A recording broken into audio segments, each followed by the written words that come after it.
बलूचिस्तान में उड़ाए Saudi Pakistan deal का मजाक। बलोच एक्टिविस्ट मीर यार ने सवाल पूछा है। उन्होंने कहा है कि क्या पाकिस्तान का जो 87 अरब डॉलर का कर्ज है, क्या सऊदी उसे भी मानेगा, यानी सऊदी मानेगा कि वो उसमें भी साझेदारी करेगा? क्या पाकिस्तान का विदेशी कर्ज सऊदी का भी कर्ज हो जाएगा? यानी इस तरह से अगर सहयोग कर रहे हैं तो पाकिस्तान की जो स्थिति है उसको किस हद तक भरपाई करेगा सऊदी अरब, ये सवाल पूछा जा रहा है।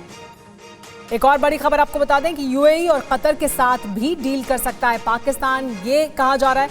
यूएई और कतर से नेटो जैसी डील कर सकता है पाकिस्तान, इसकी चर्चा है। आर्थिक तंगी से निपटने के लिए एक नई डील तलाश रहा है पाकिस्तान। इस वक्त वो हर जगह ये बात सामने रख रहा है कि वो इस तरह की डील करना चाहता है। सैन्य मदद के सहारे पैसा चाहता है पाकिस्तान। अपनी आर्थिक तंगी से उबरने के लिए इसका इस्तेमाल कर रहा है इस वक्त, जिस तरह के हालात सऊदी अरब और आसपास के तमाम देशों के लिए बने हुए हैं। लेकिन सऊदी पाकिस्तान डील का ग्लोबल असर क्या होगा और क्या हो सकता है? इजराइल और कतर विवाद के बाद मिडिल ईस्ट में खतरे की आहट महसूस की जा रही है। परमाणु हथियारों की राजनीति हो रही है। इसके अलावा अमेरिका की सुरक्षा गारंटी पर निर्भर सऊदी अरब के पास पाकिस्तान एक विकल्प है और वो इस वक्त अपने लिए एक विकल्प तलाश रहा है, ऐसा विकल्प जिस पर वो भरोसा कर सके।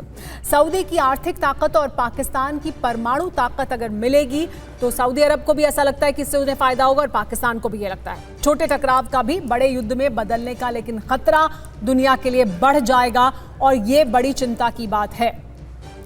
हमारे साथ डॉक्टर जाकिर हुसैन मौजूद है। डॉक्टर जाकिर हुसैन, ये जो कहा जा रहा है कि कतर के साथ भी या यूएई के साथ भी डील कर सकता है पाकिस्तान, वो इस वक्त मौजूद है उस पूरे इलाके में, वो जो वहाँ हालात बने उसको अपने फायदे के लिए पूरी तरह से इस्तेमाल करने के लिए तत्पर लग रहा है, तो क्या ये संभव है कि उसकी ये डील बाकी और देशों के साथ भी हो, तब जबकि यूएई इजराइल को मान्यता देता है?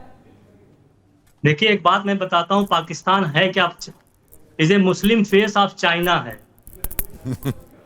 पाकिस्तान के थ्रू चाइना जो है मिडिल ईस्ट में सामरिक चीजों में इंटर होगा, स्ट्रेटेजिक अलायंस होगा, डिफेंस इंडस्ट्रीज बढ़ेंगी, ये सारी चीजें उसके थ्रू जो है रशिया भी आएगा।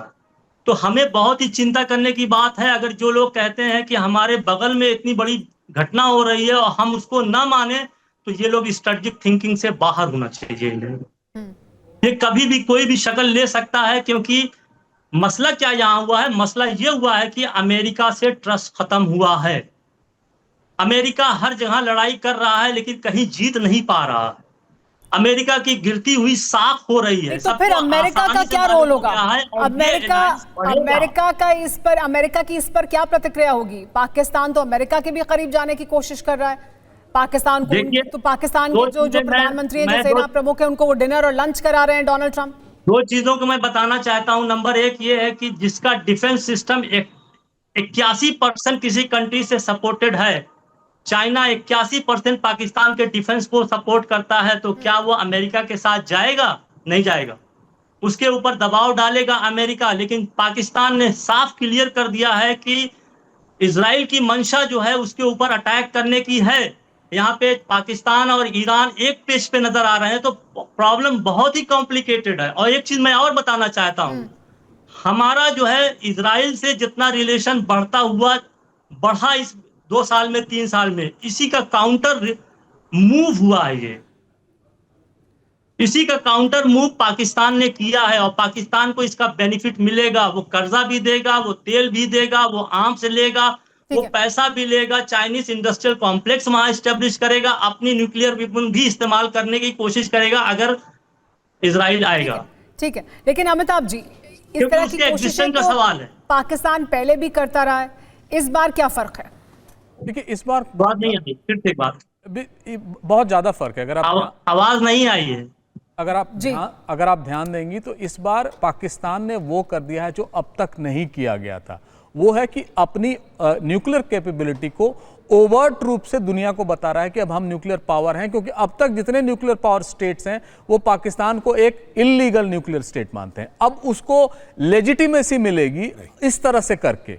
और कई बार क्या होता है, अगर आप देखें डिप्लोमेसी का एक बड़ा उसूल है कि जो चीज़ आप छुपा के रखते हैं अगर उसको बाहर करते हैं तो उसको लेजिटिमाइज हो जाता है, और यही पाकिस्तान इस समय वेस्ट एशिया में कर रहा है। और वेस्ट एशिया के आने वाले दिनों में हो सकता है और भी स्टेट्स पाकिस्तान के साथ मिलके ये सो कॉल्ड न्यूक्लियर अम्ब्रेला की तलाश में आ जाए, चाहे यूएई हो चाहे बहरीन हो, मुझे पता नहीं, लेकिन ये ऐसा हो सकता है। और इसका सीधा प्रभाव भारत की सुरक्षा पर भी पड़ेगा, जो हमें इस बात को नज़रअंदाज नहीं करना चाहिए। और जिस स्थिति में पाकिस्तान है, एक तो गर्मी में पानी नहीं होती, बरसात में पानी ही पानी होती है, अगर उनको रिसोर्सेज की कमी है तो सऊदी अरेबिया देगा, चाइना देगा, और उसको मिसयूज करेगा। जो अब तक फ्रंटलाइन स्टेट बनाकर अफगानिस्तान के खिलाफ अमेरिका कर रहा था, अब सऊदी अरेबिया और चाइना करने लगेंगे। तो ये एक सबसे बड़ा सवाल होगा भारतीय कूटनीति के आगे, और हम जानते हैं कि ये जुट जाएंगे, मिल जाएंगे। और सबसे बड़ा ये भी है कि हमारे बहुत सारे प्रवासी भारतीय जो हैं वेस्ट एशिया में रहते हैं, हम कोई ओवर्ट इनके अगेंस्ट पॉलिसी कर भी नहीं सकते हैं। पिछले 10 साल में प्रधानमंत्री मोदी 3 बार सऊदी अरेबिया गए हैं, और उसका नतीजा ये देखने को मिल रहा है कि आज हम इस स्थिति में हैं कि सऊदी अरेबिया ये कहता है कि भारत के खिलाफ। सऊदी अरब भारत के खिलाफ तो कुछ नहीं कर रहा है ना। सऊदी अरब अगर अपनी सुरक्षा के लिए कुछ करना चाहता है या कूटनीतिक तौर पर वो कोई कदम उठा रहा है, वो भारत के खिलाफ थोड़ी है। वो अपनी सुरक्षा के लिए और या अमेरिका को मैसेज देने के लिए या अपनी सुरक्षा को सुनिश्चित करने के लिए अगर उसे लगता है कि उसे करना चाहिए तो वो कर रहा है। That is not against India, Bharat के खिलाफ तो नहीं है। दीपक वोरा जी, आपने बिल्कुल सही कहा है। Why should we look at कहीं कोई जाके पेरू और कोलंबिया के बीच में समझौता, वो जी एंटी इंडिया है, क्यों भाई, क्या लेना देना है। मेरा आपसे एक सवाल है, करोड़ों लोग आपका प्रोग्राम देख रहे हैं, मैं एक सवाल करना चाहता हूं। अगर हम इन दोनों देशों ने दोस्ती कर ली है, पाकिस्तान तो पहले 25 साल अपनी जिंदगी के कहता था मैं नया मदीना हूं, अब मैं दोस्त तो पहले से ही थे सर, दोस्त तो हैं। और दुनिया ने कहा अरे पागल है भाग जा, उसके बाद बोला मेरे पास न्यूक्लियर बॉम्ब है, जो कहा भाग जा कुछ नहीं होना। अब वो कहता है कि मैं टेररिस्तान हूं और अगर मेरी बात नहीं सुनोगे तो मैं आतंकी भेजूंगा, दुनिया कह रही है भाग जा। ये क्या लेजिटिमेसी मिल गई है, सारी दुनिया को तो पता है उसने न्यूक्लियर टेस्ट किए, डिक्लेयर्ड न्यूक्लियर पावर है, हमेशा भारत को धमकी देता है। क्या लेजिटिमेसी मिल गई है एक डील साइन करके? उसमें डील में कहां लिखा है कि पाकिस्तान अपने न्यूक्लियर बॉम्ब देगा सऊदी अरेबिया को? I think we should look at it carefully, ma'am. देखिए, I would be concerned, I would not panic.